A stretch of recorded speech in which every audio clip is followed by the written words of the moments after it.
95% কলকাতার দুর্গাপুজো রাস্তা দিয়ে। এখন কোনো অর্ডার হচ্ছে না। পূর্বতন সরকার কোনোভাবেই এইভাবে হাড়ের ওপর একটা বোঝা চাপিয়ে দেয়নি যে পুজো বন্ধ হয়ে যাচ্ছে। তা আজকে কোনো কাজ করাটাই অন্যায়, সেই ধর্মীয় অনুষ্ঠান হোক আর যেই অনুষ্ঠান। পথ কি শুধুই পথচারী এবং যানবাহনের? কলকাতার পথ যেমন প্রতিবাদের, তেমনি উৎসবেরও। শরৎ এলেই সেই পথের একাংশ দখল করে নেয় দুর্গাপুজোর মণ্ডপগুলো। শহরের উত্তর, দক্ষিণ, পূর্ব থেকে পশ্চিম কয়েকশো বারোয়ারি পুজো হয় রাস্তার ওপর কিংবা অলি গলিতে বাড়ির গা ঘেঁষে।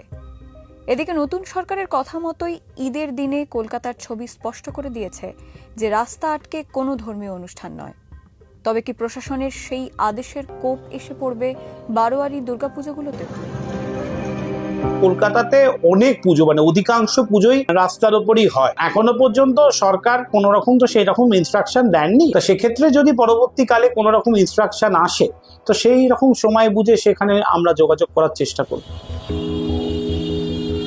প্রশাসনের সহযোগিতা ছাড়া তো দুর্গাপুজো করা কোনো মতেই সম্ভব নয়। যা ভিড় হয়, যা পুলিশ ইনফ্রাস্ট্রাকচার, সবটাই নির্ভর করে প্রশাসনের উপর। ফলে প্রশাসন যেমন নির্দেশ দেবে আমরা সেই মতো চলি। এরকম আশঙ্কা আমাদের নেই। বর্তমানে যে সরকার আছে পুজো নিয়ে তারা খুব একটা বিশেষ বাধা সৃষ্টি করবে। শারদোৎসবের সঙ্গে জুড়ে থাকে অর্থনীতির হালচালও। দুর্গাপুজোর বাকি আর মেরে কেটে 4 মাস। শহর কলকাতা থেকে কুমোরটুলিতে যে ব্যস্ততা চোখে পড়ত, এবছর সে ছবি কিছুটা হলেও ওলটপালট। সেটা তো একটা উৎসব নয়, এটা উৎসবের পাশাপাশি একটা মানে ভীষণভাবে ইকোনমিকে বুস্ট করে। তো সেই দিক থেকে দাঁড়িয়ে দুর্গাপুজোটা অত্যন্ত জরুরি।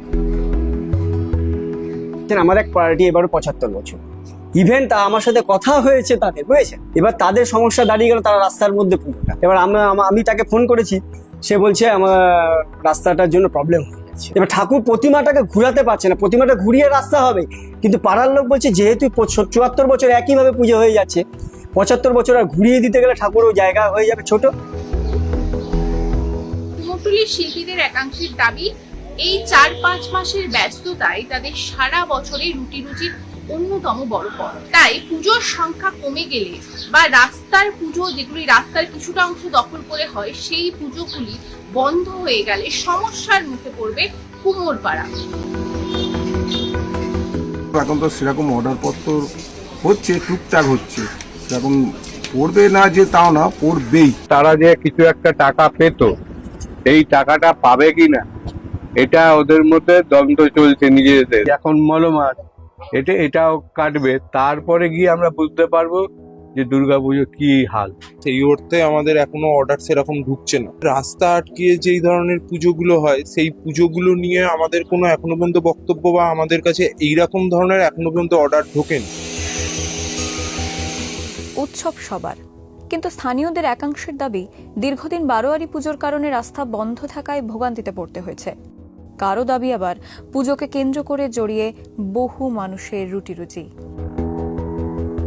আমার বাড়িতে একটা দুর্গা পুজো হয়, কম্প্রোমাইজড ভাবে 2 বছর ধরে পুজো করেছি বাধ্য হয়ে। বারোয়ারি পুজোর ইচ্ছেতে আমাদের এখানে লোক বাড়িতে আমার আসতে পারে। আমার বাড়ির লোক স্বাভাবিক যেভাবে আমাদের বাড়িতে প্রত্যেক বছর লোক আসতো সেভাবে আসতে পারে। রাস্তাঘাট আজকে পুজো সারা জীবন ধরে হচ্ছে, আমি চাই সারা জীবন ধরে হোক। আমরা হিন্দু ধর্ম, আমরা চাইবো আমাদের পুজোটা হোক।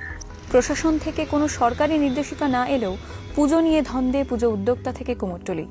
নতুন সরকারের অবস্থান কি বজায় থাকবে বারোয়ারি দুর্গাপুজোর ওপর, নাকি পুজোর জন্য থাকবে নিয়মের শিথিলতা? এসব প্রশ্নে ঘুরপাক খাচ্ছে কলকাতা থেকে শহরতলির অলিগলিতে।